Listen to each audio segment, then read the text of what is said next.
오늘은 이 요한복음 말씀 가지고 테텔레스타이라는 제목으로 같이 말씀을 나누도록 하겠습니다. 여러분, 기업이나 학교나 공공기관들은 각 기관의 이미지나 또 가치를 쉽게 나타나기 위해서 로고 혹은 심볼을 만듭니다. 여러분, 우리가 잘 아는 사과 한 입 베어 먹은 기업이 뭐죠? 애플이 있고요. 또 그 말을 타고 달리는 폴로도 있고요. 동그라미 4개가 합쳐진 아우디도 있습니다. 아주 작은 그림 하나에 그 기업이 가지고 있는 가치와 내용을 담고자 하는 거예요. 여러분, 그런데 어떤 회사가 그 기업의 심볼로 사람을 죽이는 사형 도구를 사용했다고 생각해 봅시다. 유럽의 단두대나 아니면 미국의 전기의자나 중국의 작두를 그려 넣는 거예요. 여러분, 사람들은 그 회사를 보고 어떻게 생각할까요? 그 회사가 비정상적이거나 부정적인 이미지로 비춰질 가능성이 굉장히 높을 것입니다. 사용 도구를 로고로 삼는 경우는 거의 존재하지가 않아요. 그런데 여러분, 우리가 믿고 있는 이 기독교는 어떻습니까? 기독교는 가장 잔혹했던 사용 도구인 십자가를 기독교의 상징으로 선택했어요. 수많은 크리스찬들은 그 십자가를 목걸이에 또 혹은 귀에 혹은 옷에 새겨 넣습니다. 굉장히 십자가를 좋아하고요, 귀하게 여깁니다. 제가 저희 집에 같이 사는 아내를 봐도 그런 것 같아요. 제가 연애를 할 때에도 그렇고요, 결혼을 하고 나서 여러 번 저희 아내에게 목걸이 선물을 해준 적이 있습니다. 목걸이 선물해주면 당연히 굉장히 좋아하고 기뻐합니다. 그런데 신기한 것은요, 며칠 지나면 금세 다시 십자가 목걸이로 돌아와요. 그렇다고 해서 제가 이쁘지 않은 것을 사준 것도 아니거든요. 제가 나름 굉장히 신중하게 고민하고 발품 팔아서 나름 이쁜 것을 저희한테 선물을 해요. 제가 또 나름 좋아하는 브랜드 중에 하나가 여러분 백조 있는 거 아시죠? 스와로브 땡땡이 아십니까? 그거 백조 있는 거?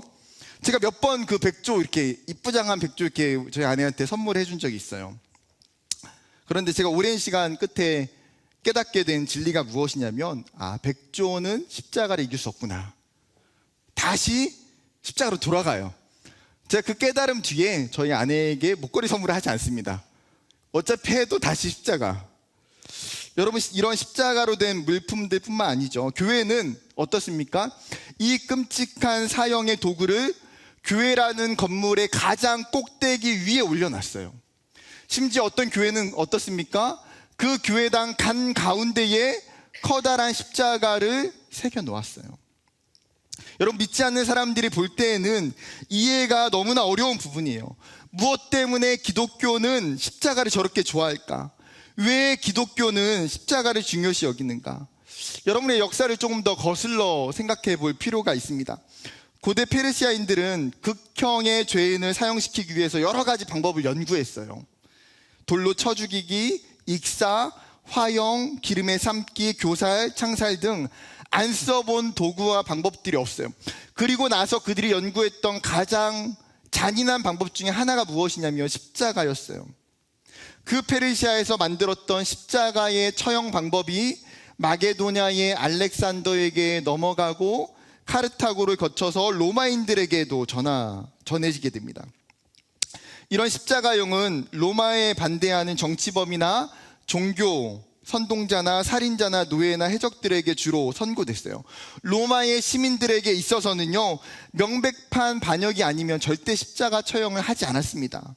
즉, 자신들의 속국이나 이방 민족들에게만 적용을 했어요. 그래서 어떻습니까? 나중에 전승에 따르면 베드로가 십자가 처형을 당하게 돼요. 그런데 똑같은 죄목이었던 사도 바울은 어떻습니까? 십자가 처형을 당하지 않고 그는 교수형을 당해요. 왜요? 사도 바울은 로마의 시민권자이기 때문에. 유대인들에게는 여러분, 십자가의 형벌이 단순히 육체적인 고통과 수치의 도구만은 아니에요. 그들에게 십자가는 신학적인 의미가 첨부되어 있는데, 그 의미가 무엇이냐면 하나님의 저주라는 거예요. 왜냐하면 신명기 율법에는 이렇게 이야기합니다. 21장 23절, 그 시체를 나무 위에 밤새도록 두지 말고 그날에 장사하여 내 하나님 여호와께서 내게 기업으로 주시는 땅을 더럽히지 말라. 나무에 달린 자는 하나님께 저주를 받았음이니라. 무슨 말입니까? 나무에 달려 죽은 자는 어떤 사람이라는 거예요? 하나님께 저주를 받은 사람이라는 거예요. 여러분, 그런데 유대인들이 예수님을 메시아로 인정하지 못하는 가장 큰 문제가 어디에 있어요? 여기에 있다라는 거예요. 왜요? 이미 율법에서는 십자가에 달려 죽은 사람은 하나님께 저주를 받은 사람인데, 예수가 하나님의 아들이고 예수가 메시아라고 할 수가 없는 거예요. 왜요? 그 예수가 십자가에 달려 죽었기 때문에.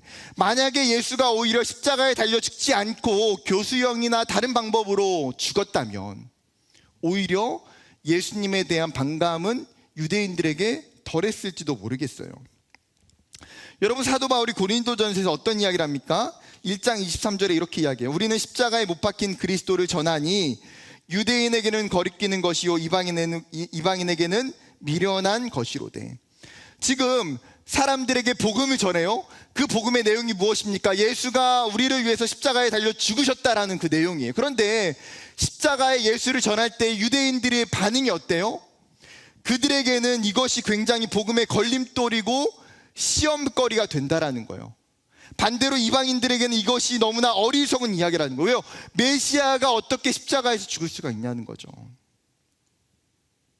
유대인들에게 십자가에 대한 인식이 얼마나 부정적인지를 보여주는 말씀이에요. 그런데 성경 어떻습니까? 예수 그리스도가 십자가에 달려 죽으셨다라고 명확히 소개하고 있어요. 여러분, 그러면 예수님의 죄명이 무엇입니까? 예수님이 겟세마네 동산에서 로마의 군병들에게 붙잡혀서 산헤드린 공회로 잡혀갑니다. 그때 산헤드린 공회에서 제사장들과 서기관들이 여러 명의 거짓 증인들을 세워서 예수님을 죄를 뒤집어 씌우려고 해요. 그런데도 그들의 방법이 통하지가 않습니다. 결국 그들이 예수님을 걸고 넘어가는 것이 무엇입니까? 예수님이 성전을 내가 헐고 사흘 만에 다시 지을 수 있다라고 말했던 그것을 붙들고 예수가 거룩한 성전을 모독했다. 이것은 신성모독이라고 죄를 뒤집어 씌웠어요. 그런데 유대는 사형권이 없기 때문에 어떻게 합니까? 곧바로 예수님을 로마의 법정으로 이관합니다. 예수님은 로마의 법정인 빌라도 총독 앞에 서는데 빌라도가 1차 판결에서 무죄를 선언해요. 그러면서 뭐라고 말합니까? 유대인들에게 나가서 이르되 나는 그에게 아무 잘못도 찾지 못했노라라고 빌라도가 이야기해요. 빌라도는 예수가 아무 혐의가 없고 이것이 이 제사장들과 유대의 종교 지도자들이 예수님에 대한 정치적 모반이라는 사실을 명확하게 인지하고 있어요. 그렇기 때문에 요한복음 19장 12절에 보면 이렇습니다. 이러함으로 빌라도가 예수를 놓으려고 힘썼으나 유대인들이 소리질러 이르되 이 사람을 놓으면 가이사의 충신이 아니니이다. 무릇 자기를 왕이라 하는 자는 가이사를 반역하는 것이니이다. 빌라도는 마음이 어때요? 예수를 놓아주고 싶은 거예요. 왜요? 예수에게 명확한 혐의가 없기 때문에. 그러나 군중들이 빌라도에게 말하는 것이 무엇입니까? 너가 예수를 놓아주게 되면 너가 로마의 황제에게 반역한 것이고 그것으로 인해서 고발하겠다고 협박하는 거예요. 여러분, 빌라도는 밀란과 폭동이 두려워서 내가 유대인의 왕이냐라고 물었을 때에 내 말과 같이 내가 왕이니라 하는 이 예수님의 답변을 토대로 로마 반역죄로 최종 판결을 내립니다. 어쩌면 로마의 반역죄는 일종의 핑계이자 명분이에요. 왜냐하면 예수님과 비슷한 시기에 갈릴리 사람 유다라는 사람이 있었어요. 이 유다라는 사람이 수많은 사람들과 함께 일종의 종교적 혁명을 일으켰는데 이 혁명이 실패로 끝나게 되고 이 유다와 함께 모반했던 수백 명의 사람들이 전부 다 십자가 처형에 당하게 돼요. 그러면 여러분, 지금 예수도 어때요? 똑같은 로마의 반역죄예요. 그러면 예수를 따르던 사람들도 어떻게 돼야 됩니까? 예수님과 마찬가지로 다른 사람들도 똑같이 십자가에 달려 죽어야 돼요. 그런데 예수의 제자들도 그 누구도 십자가 처형을 당한 사람이 아무도 없어요. 무슨 의미입니까? 이 사람들의 목표는 오직 딱 한 사람이에요. 예수 그리스도를 어떻게 해서든 잡아 죽이는 건 예수를 없애야 자신들의 종교적 기득권을 유지할 수 있다고 생각하는 거죠. 이렇게 보면요, 마치 예수님이 십자가에 달려 죽은 것이 제사장들과 종교 지도자들에 의한 계략과 모략인 것처럼 보일 수도 있어요. 그러나 예수님의 십자가는 누구에 의한 것입니까? 로마서 3장 25절이 굉장히 중요한 말씀이에요. 같이 읽어볼까요? 시작.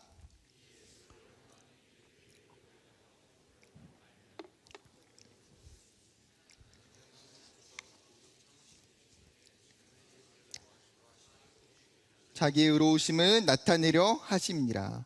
여러분, 여기서 주어가 누구입니까? 하나님이 주어예요. 그리고 동사는 뭐예요? 세우셨다. 다른 번역본으로는 내어주셨다. 즉 성경은 십자가의 사건이 누구에 의해서? 하나님에 의해서 예수님이 십자가에 달려 죽었다는 거예요. 제사장도 아니고요, 서기관도 아니고요, 빌라도 총독도 아니라는 거예요. 이 십자가의 사건을 계획하시고 준비하신 표면적인 눈에 보이지 않는 강력한 손이 임재하고 있는데 그것이 누구냐는 거예요. 여호와 하나님께서 이 십자가 사건을 계획하셨고 준비하셨고 이행하고 계신다라는 것이죠. 이사야 선지자의 말씀을 보면 더 분명합니다. 53장 6절, 우리는 다 양 같아서 그릇 행하여 각기 제 길로 갔거늘 여호와께서는 우리 모두의 죄악을 그에게 담당시키셨도다. 즉 인류의 죄를 고난받는 종으로 자신의 아들을 세우신 사건은 이미 구약시대부터 예언된 하나님의 말씀이고 하나님의 약속이었어요. 하나님의 약속은 반드시 이행되어야 하고 이루어져야만 해요. 그런 의미에서 예수님께서 이 땅에 오신 것, 그리고 십자가에 달려 죽으신 것은 무엇입니까? 하나님께서 이사야 선지자뿐만 아니라 수많은 선지자들을 통해서 예언하셨던 말씀에 대한 성취라는 사실이에요. 사실 예수님은 얼마든지 십자가를 거부할 권한이 있으셨어요. 빌라도 앞에서도 무죄를 주장하실 수도 있었어요. 실제로 요한복음 19장 9절과 10절에 보게 되면 빌라도가 예수님께 2차 신문을 하면서 이렇게 이야기해요. 다시 관정에 들어가서 예수께 말하되 너는 어디로부터냐 하되 예수께서 대답하여 주지 아니하시는지라. 빌라도가 이르되 내게 말하지 아니하느냐, 내가 너를 놓을 권한도 있고 십자가에 못 박을 권한도 있는 줄 알지 못하느냐. 빌라도는 예수님이 아무런 죄가 없다고 한마디만 이야기한다면 충분히 내가 너를 풀어줄 수 있는 권한과 마음이 있다고 이야기하는 거예요. 어쩌면 십자가를 피할 수 있는 절호의 찬스이자 기회 아닙니까? 재판관의 마음은 이미 정해져 있어요. 무죄라고요. 그런데 예수님은 빌라도의 생각을 초월하는 대답을 하고 계세요. 그 다음 11절, 예수께서 대답하시되 위에서 주지 아니하셨더라면 나를 해할 권한이 없었으리니 그러므로 나를 내게 넘겨준 자의 죄는 더 크다 하시니라. 무슨 말입니까? 한마디로 빌라도 너 착각하지 말라는 거예요. 내가 십자가의 형벌을 받는 것은 너가 가지고 있는 권한 때문이 아니라 하나님께서 너에게 그 역할을 넘겨주셨기 때문에 이루어진 것이다. 하나님의 계획이고 하나님이 너에게 권한을 주시지 않았더라면 너에게 권한이 없다는 거죠. 십자가 위에서 예수님은 신적인 능력을 사용해서 그 어떠한 기적도 이적도 가능하세요. 할 수 있음에도 불구하고 하지 않는 것, 거부할 수 있음에도 거부하지 않는 것, 그 이유는 무엇이에요? 자신을 십자가 위에 세우신 분이 하나님 아버지시기 때문에. 십자가는 전 인류를 향한 하나님의 계획이고 예수님은 그 하나님의 위대한 계획을 성취하기 위해 묵묵히 고통 속에 순종하고 계세요. 그러면 오늘 본문이 요한복음 19장은 예수님께서 십자가에 달려 돌아가시는 본문이에요. 사복음서를 보면 예수님께서 십자가 위에 달리셨을 때에 총 7마디를 십자가 위에서 이야기하고 계세요. 학자들은 그것을 가상칠언이라고 이야기합니다. 가상칠언 중에서 오늘 본문은 6째 마디예요. 6째에 해당하는 말씀이 무엇입니까? 다 이루었다. 예수님께서 이 말씀을 하셨을 때에 여러분 십자가에서 구경을 하는 수많은 종교 지도자들과 유대인들은 예수님이 이야기하고 있는 이 이야기, 다 이루었다라고 하는 이 이야기가 도저히 이해가 되지 않는 거예요. 여러분, 우리가 성경의 지식을 다 삭제하고 유대인의 관점에서 유대인의 안경을 쓰고 십자가 위에 있는 예수님을 한번 생각해 봅시다. 여러분, 예수가 어떤 사람입니까? 예수는 33세 한 남성이에요. 그리고 그의 원래의 직업은 목수였습니다. 그러나 최근에는 어때요? 특별한 일도 없이 3년간 그냥 직업 없이 살고 있어요. 그렇다고 해서 부유한 가정도 아니고요, 명문 집안에서 태어난 자제도 아니에요. 방랑벽이 있는 것처럼 12명의 사람들을 끌고 수많은 도시와 수많은 마을들을 돌아다니기만 합니다. 몇 해 전부터는 그가 하고 있는 이야기들과 그가 베푸는 기적들로 인해서 큰 주목과 인기를 끌기 시작해요. 그것도 잠시. 그는 로마의 관원들에게 붙잡혔고 십자가 형벌을 당하게 됩니다. 그런데 그 십자가 형벌 위에 마지막 멘트가 뭐예요? 다 이루었다 이에요. 이스라엘을 로마로부터 해방시킨 것도 아니고요, 눈에 보이는 업적을 이룬 것도 아니고, 이스라엘 가운데 최고의 지위에 이른 것도 아니에요. 유대인들에게 유익을 끼친 것도 아니고, 그들의 마음을 얻은 것도 아니에요. 유대인들의 볼 때에 외적으로 예수가 이룬 것은 아무것도 없어요. 여러분, 어떤 느낌이냐면 약간 이런 거 아닐까요? 전교 1등하는 학생에게 선생님이 와서 질문해요. 너 중간고사 공부 다 했니? 그럼 학생이 뭐라고 대답합니까? 네, 다 했어요. 그러면 이 학생의 대답은 뭐예요? 좀 믿을만해요. 왜요? 항상 1등을 하는 학생이고 분명히 또 열심히 준비를 했고 공부를 했기 때문에. 그런데 전교 300등 하는 학생에게 선생님이 똑같은 질문을 해요. 너 공부 다 했니? 300등 하는 학생이 대답하죠. 네, 다 했습니다. 선생님은 어떤 생각이 들까요? 얘는 뭘 다 했다고 이야기하는 걸까? 그래도 300등인데. 여러분, 유대인들이 볼 때에는요, 예수는 1번일까요? 2번일까요? 2번이에요. 유대를 위해서 아무것도 한 것이 없는데 예수가 십자가 위에서 뭐라고 말합니까? 다 이루었다라고 이야기해요.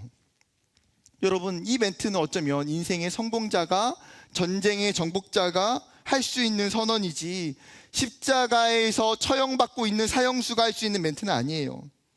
며칠 전까지만 해도 그 새끼 나귀를 타고 예루살렘에 입성할 때에 호산나 호산나 다윗의 자손이여라고 환호했던 사람들은 그들의 환상과 기대가 일주일 만에 끝이 나면서 또 한 명의 거짓 선지자가, 또 한 명의 거짓 사람이 일으켰던 종교적 모반으로 지금 기억될 수 있는 상황 앞에 놓여 있는 거예요.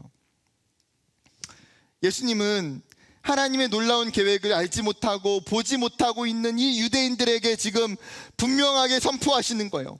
너희가 실패라고 여기고 생각할 때에, 거짓 선지자라고 왜곡할 때에 다 이루었다라고 하는 이 외침은 하나님의 계획이 성공했음을 의미하는 거예요. 그 누구도 알 수 없는 하나님의 그 불가능한 미션을 완수했다라는 것이죠. 예수님의 그 미션이, 그 임무가 무엇입니까? 마가복음 10장 33절과 34절은 이렇게 이야기해요. 보라, 우리가 예루살렘에 올라가노니 인자가 대제사장들과 서기관들에게 넘기움에 저희가 죽이기로 결안하고 이방인들에게 넘겨주겠고 그들은 능욕하며 침뱉으며 채찍질하고 죽일 것이니 저는 3일 만에 살아나리라 하시니라. 여러분, 예수님의 목적이 뭐예요? 붙잡히고 조롱당하고 채찍질당하고 십자가에 달려 죽는 것. 하나님의 미션은 십자가예요. 예수님이 십자가 위에서 그 미션을 완전히 이행하셨기 때문에 지금 예수님은 다 이루었다라고 말할 수 있는 자격이 있으신 거죠. 그렇다면 여러분, 한 걸음 나아가서 예수님이 그 십자가 위에서 죽으신 이유가 무엇입니까? 그 핵심이 오늘 요한복음 19장 30절 그 한 단어 안에 있어요. 다 이루었다. 다 이루었다. 이 단어는 헬라어의 테텔레스타이라고 하는 단어예요. 주보의 제목이기도 하죠. 이 단어는 원래의 텔레오라고 하는 끝내다, 완성하다, 완수하다라는 단어에서 파생이 됐어요. 즉, 어떠한 특정한 행위를 성공적으로 끝냈을 때 사용하는 단어. 그러니까 무슨 일을 완료했을 때 사용하는 단어가 테텔레스타이예요. 그래서 종이나 노예들이 주인이 맡긴 일을 완벽하게 다 마치고 나서 돌아와서 주인에게 보고할 때 뭐라고 이야기합니까? 테텔레스타이라고 이야기하는 거예요. 왜요? 주인이 맡겨진 그 일을 내가 완벽하게 마쳤다는 거예요. 예수님은 십자가 위에서 자신의 생명을 내어주고 죽어야 하는 미션을 받았어요. 지금 자신이 십자가 위에서 하나님이 보내셨던 그 미션을 완벽하게 수행하시면서 그것을 다 마치실 때에 뭐라고 말씀하는 거예요? 테텔레스타이. 내가 하나님의 계획을 다 이루었다라고 하는 거예요. 나아가 예수님 말씀하신 테텔레스타이는 한 가지 더, 그것보다 더 중요한 의미가 담겨져 있어요. 이 단어는 사원 문서나 영수증에 빈번하게 사용되는 단어였습니다. 고대 헬라 도시 가운데에 발견된 수많은 영수증 위에는 테텔레스타이라는 단어가 적혀져 있었어요. 그 의미는 완불되었음이에요. 즉 채무자가 돈을 빌려서 갚아야 되는데 마지막 채무를 다 갚고 나서 지불 각서 위에 완벽하게 지불이 끝났다고 적어주는 거예요. 예수님은 십자가 위에서 자신의 마지막 숨을 몰아쉬면서 자신의 죽음이 무엇을 의미하는지 말씀하고 계세요. 여러분, 다 이루었다라고 하는 이 예수님의 말씀은 다른 말로 바꾸면 내가 완벽하게 지불했다라고 하는 의미예요. 내가 전부 다 갚았다. 우리는 이것을 예수님의 대속이라고 표현해요. 그러면 여러분, 예수님께서 지불하셔야 되는 그 각서 위에는 무엇이 있습니까? 그 각서 위에 쓰여져 있는 채무가 무엇이에요? 바로 우리의 죄예요. 모든 인류의 죄, 모든 사람의 죄, 하나님과 관계를 깨뜨렸던 원인이자 우리를 죽을 수밖에 없게 만든 원인, 우리가 갚아야 되는 빚, 우리가 해결해야 되는 빚이 바로 죄예요. 여러분, 우리가 살아가면서 얼마나 악하고 얼마나 죄가 많은지 수없이 느끼고 살아가요. 아무리 의롭고 아무리 깨끗하고 선하게 살고자 해도 한순간 넘어지고 한순간 무너지는 무능함을 경험할 때가 얼마나 많은지요. 그래서 인간의 특성에 대해 칼빈은 인류의 전적 타락과 전적 부패라고 설명해요.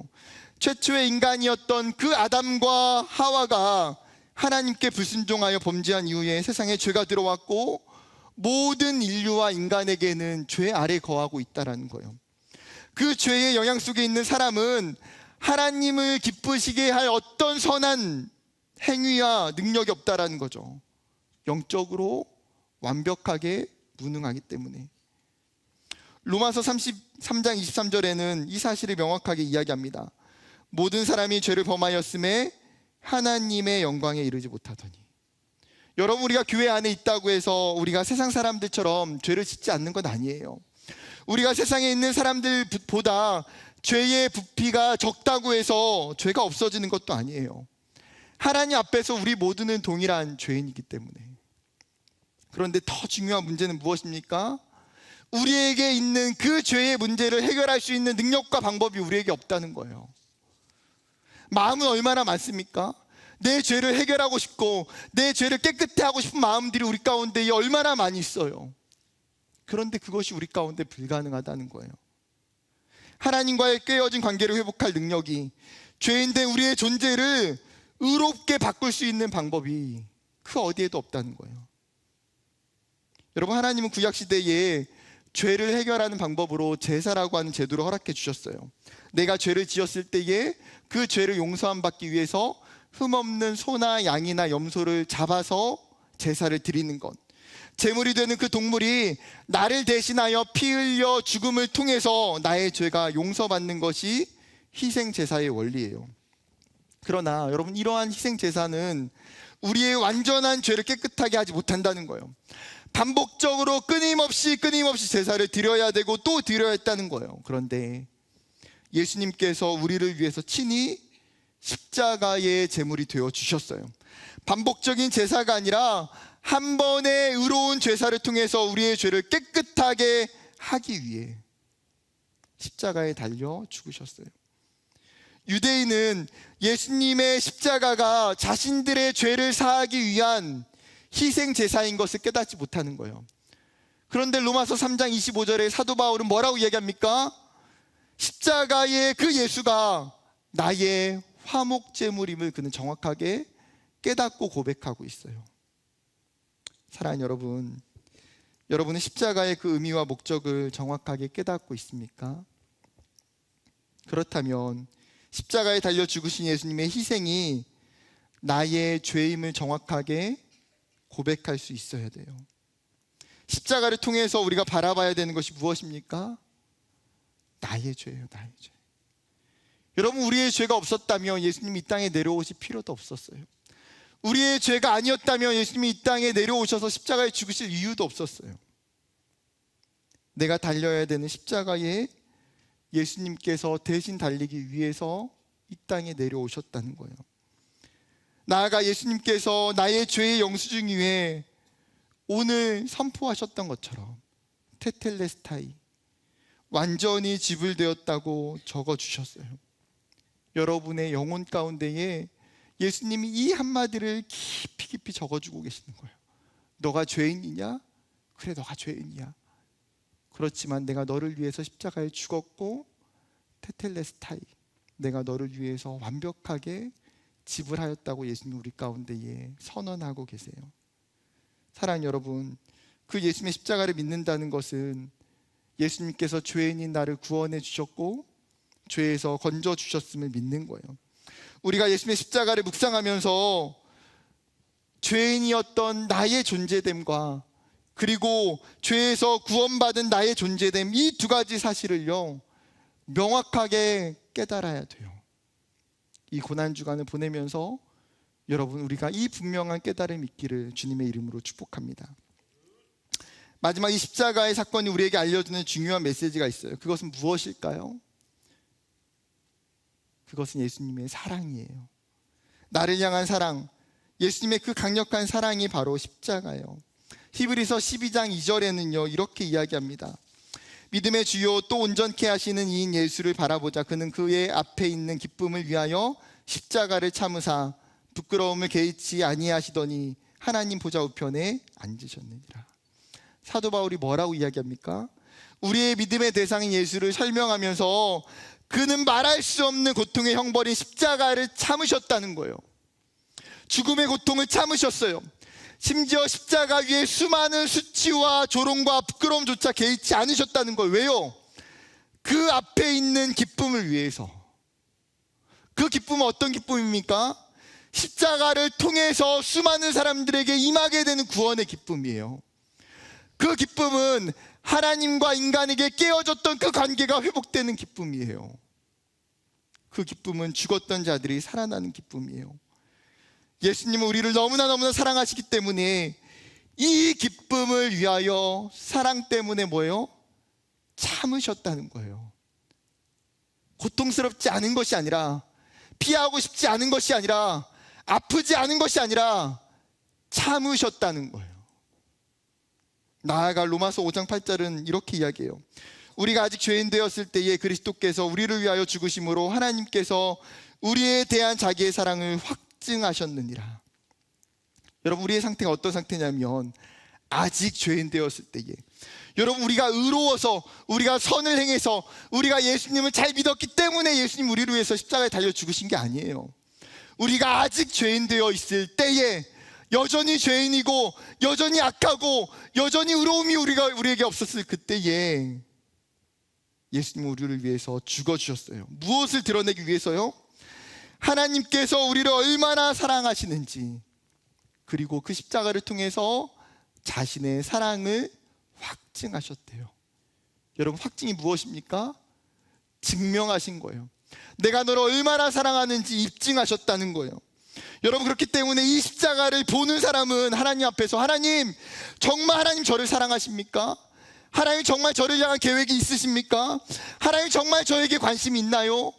라고 이야기할 수가 없어요. 왜요? 여러분, 우리에게 다른 그 어떠한 사랑이 존재하지 않을지라도 십자가 하나만 놓고 봐서도 하나님 우리를 너무나 사랑하시기 때문이에요. 우리 예수님은 자신의 생명을 십자가에 내어주시면서 모든 인류를 구원하시기 위해서, 나를 정말 구원하시기 위해서 얼마나 간절하셨을까. 예수님은 나를 살리기 위해서 자신의 생명을 십자가 위에서 죽으시면서 전혀 아까워하지 않으셨다라는 확신이 제 안에 들었어요. 저는 다음에도 누군가가 제 조혈모 세포를 기증받아야 된다고 하면 저는 또 할 거예요. 2번이고 3번이고 또 할 거예요. 여러분, 예수님이 그 고난과 고통을 참으신 것은 우리를 살리는 기쁨과 영광 때문에, 그 사랑 때문이에요.